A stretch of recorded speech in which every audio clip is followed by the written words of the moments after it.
system that NATO and the West has, the transatlantic, the U.S., the Anglo-American side, their problem is that they're trying to stop the development of a new financial system, a new strategic orientation away from Europe.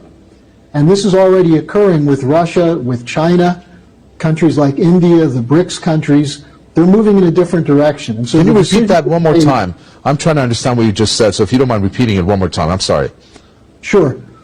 Why is NATO committed to a permanent war against Russia?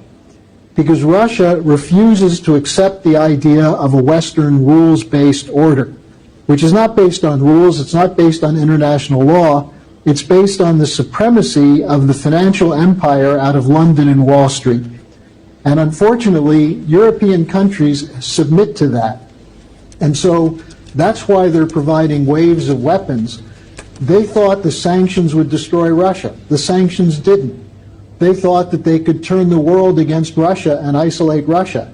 They didn't. In fact, Russia is less isolated today than ever with alliances such as the BRICS, the Shanghai Cooperation Organization, and others. So the idea that more weapons will weaken Russia is the only thing they have. And the problem they have is that it's not going to win a war, but they're committed to permanent warfare. And that's something that people in the West don't understand. They believe the lie that Russia is losing, that Ukraine will win, and if we just provide a little bit more weapons, that will turn the tide. One final point on this. The United Kingdom is going through a horrible economic crisis.